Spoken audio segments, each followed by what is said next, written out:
Hi guys, good morning. Happy Sunday to everyone, everybody, every people around here, Charis. Ayan, Sunday today and ano pa ba ang gagawin natin kundi ang mag-general cleaning every day. Ako lang ba ang mahilig maglinis ng bahay kahit sobrang liit lang naman itong bahay ko. Pero kailangan natin lagi maglinis. Kasi wala lang, para may ma-vlog tayo. Ayan. Hindi, kasi mag-general cleaning nga ako ngayon. Kung napapansin nyo yung aking mga damit, nandyan lang sa may taas.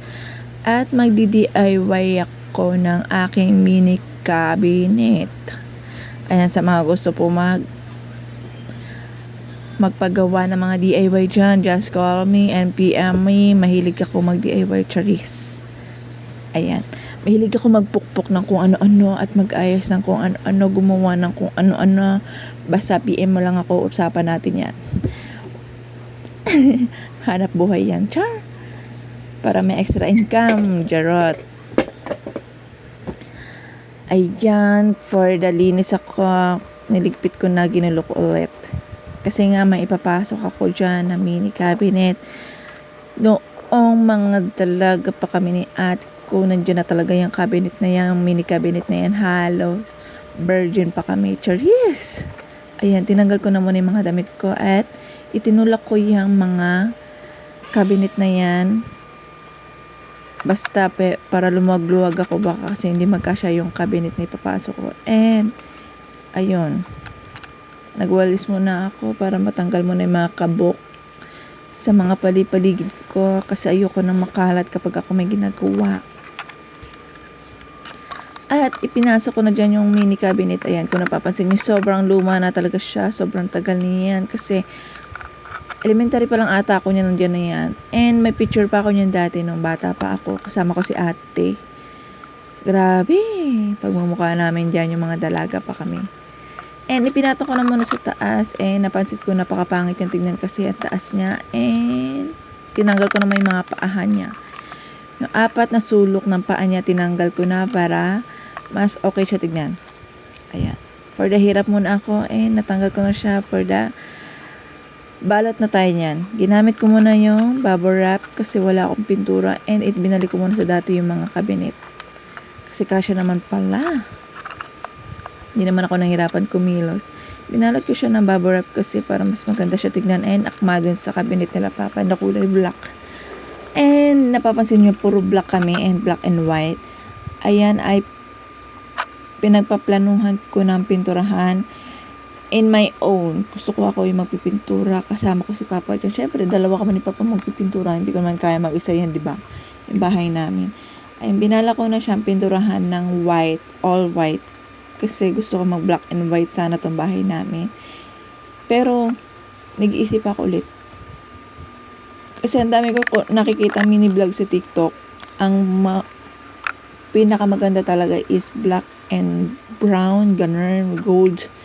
Yun yung lagi ko nakikita sa TikTok. And yun yung gustuhan nila papa. Ayaw nila ng black and white. Pero gusto ko black and white. Bakit ka? Serious. Ayan, nilagay ko na muna yung mga damit ko. And naglinis na rin ako ng mga kalat. Kalat na everyday kong iwawalis. Ewan ko ba, everyday naman ako naglilinis. Ba't parang everyday na buwabalik yung mga kalat na yan dito sa loob ng bahay? Yung gusto mo lang naman maging malinis ang bahay, maging maayos, maging komportable ka sa bahay, malinis, ganyan. Pero bakit ganun? Everyday bumabalik yung mga kalat? Ayaw ko ba? And ibinalik ko na muna yung kama ko at nilinis ko na muna at inayos ko na muna para magtuloy-tuloy na yung aking paglilinis. Naglinis na rin ako sa lahat ng sulok ng aming bahay. May liit man ang aming bahay pero malinis at maayos yan.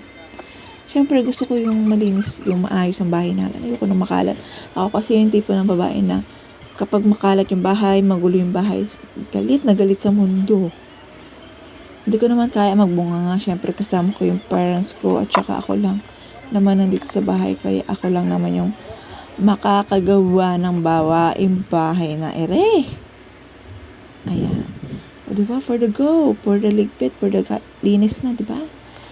Ayun lang naman yung bahay namin, maliit lang naman yan. Kasi pagpasok ko ng pintuan, kabinet, rep, higaan nila mama, higaan ni kuya. Pagpasok ko pa ng konti, yung mga shoes na nila-live ko, tapos lamesa ko, and kwarto ko na. Yun lang naman yung bahay namin. Maliit lang, sobrang liit lang yan. Totally, hindi talaga namin to bahay. Bahay to ng amo ni mama at papa. Parang pinahiram lang sa amin. And, ayan, lumabas na ako ng bahay. Sobrang kalat na bahay namin. Niligpit ko na rin yung mga sinampay. Sinampay ko nung nakaraan ng mga puti. Ayan. At yung mga labahan na yan, kung napapansin nyo ko, konti lang yan. Kasi everyday, sa buong 1 week namin, is 3 times or 4 times ata si mama nagwa-washing. And ako yung taga-sampay. Napapansin nyo si mama yung nagwa-washing kasi hindi naman ako pwede mag-washing. Hindi ako marunong gumamit ng washing. Baka masira ko pa, dinayari na. Wala tayong pampalit nun, te. Mahirap lang tayo. And nagugas na rin ako ng plato. Nagsaing na rin ako kasi nakapagluto na si papa niyan. Kaya ako naman ang mag-aayos dito sa kusina. For the go. Ayan. For the hugas na tayo. Baka naman Joy. Charis. Ayun, kung napapansin nyo yung lagayan natin ng mga plato is hindi pa napapalitan. Hindi pa dumarating yung order nating mini cabinet para sa ating mga dish. Ayan. Malapit na. Abangan nyo yung aking mini vlog para doon. And, ayan. Hanggang dito na lang po. Thank you for watching. Subscribe nyo po ako sa aking YouTube channel and sa aking TikTok account. Mag-order na po kayo. Thank you. Bye-bye!